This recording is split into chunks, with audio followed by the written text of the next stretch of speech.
السلام عليكم ورحمة الله وبركاته. dhammaan mudanta iyo martida xafladda joogta waxaan ku salaamayaa salaanta islaamka. Assalaamu calaykum waraxmatullaahi wabarakaatuh. Sidaa la sheegay waxaanu kolley maanta halkan u joognaa daahfurka xafiiska ay gobolka Maroodijeex ay ku yeelan doonto wasaaradda diinta iyo awqaaftu amaba isuduwaha gobolka. Runtii wasaaradda muddo dheer baa ugu dambeysay isuduwaha. waxaan u malaynayaa Sheekh Maxamed Ibraahim baa ugu dambeeyey. Sheekh Khadar iyo Sheekh Maxamed Ibraahim ciidamay dhaxaynin baan filaya. Muddo dheer bay ahayd waana tiraba ilaa 3 wasiir ayaa ka soo dambeeyay waqtigaas marka la Sheekh Khaliil xilligiisii bay ahayd. Sheekh Cabdirasaaq iyo Sheekh Maxamed wasiir Maxamed iyo wasiir Cabdullaahi. marka runtii waana wuxuu ahaa xafiis baahi badan loo qabo oo inay wasaaradda diinta iyo awqaaftu ay xafiis yeelato gobolkii ay ka shaqeyso isuduwihii sida wasaaradihii kale ay yeelato baahi badan baa loo qabay maadaama muddo badan aan jirin. annagu ka maamul ahaan gobolka Maroodijeex muddadii aan joognay runtii isuduwayaasha la soo magacaabay way iska koobnaayeen.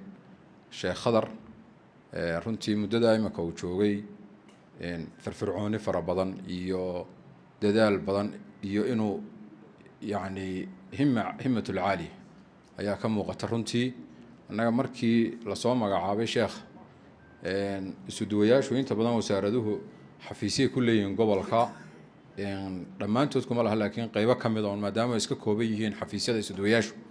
runtii markii Sheekh Khadar la soo magacaabay xafiiska muu banaaneyn gobolka oo wasaaradda diinta iyo awqaaftii deena xafiis meesha ka hesho oo way buuxeen oo ay wasaaradaha qaar baa offer ahaayo intaas oo xafiiso de mar hore sii degay. dadaal dheer baan galnay anagu intaan joognay waa wasaaradda ama isuduwihii ilaahay nagu asturay aan helnan ku guuleysanayna xafiiskii uu ka mid noqdo isuduwayaasha ka howlgala gobolka Maroodijeex ee xarunta ku dhex yaalla. marka runtii Sheekh Khadar muddo yar oo kooban baan isnaqaanay waa ku baarigaynaa waana u duceynaynaa in ilaahay subxaanahu watacaala uu ku asturo mas-uuliyadda sidaa ay ka dhawaajiyeen mas-uuliyiintii iyo akhyaartii igu horreysay. waa diinta marka laga hadlayo ama wasaarad ahaan ama xafiis ahaan meel weyn bay inoogu jirtaa inagu maadaama aynu nahay dad muslimiina. waxaana wanaagsan mar walba inaynu xagga hore marino oo aynu ahmiyaddeeda siino. sidii uu sheegay sheekhii mar walba waynu dubbaynu yaro dhignaa meelo badan bay ayay ka liicaysaa runtii. marka waxaan rajeynaynaa xukuumadda cusub iyo wasaaradduba inay dadaal dheeraada ay ka muujiso oo insha allahu kor loo qaado arrimaha ay wasaaradda diinta iyo awqaaftu u hayso ummaddan maadaama ay tahay ummad 100% muslim ah. annagu ka gobol ahaan runtii waxaanu diyaar u nahay inaan la shaqeyno dhammaan isuduwayaasha maadaama ay shaqo qaran hayaan.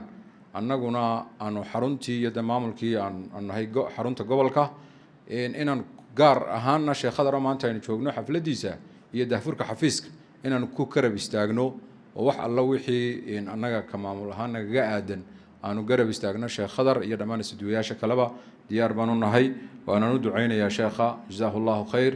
Assalaamu calaykum waraxmatullaahi wabarakaatuh.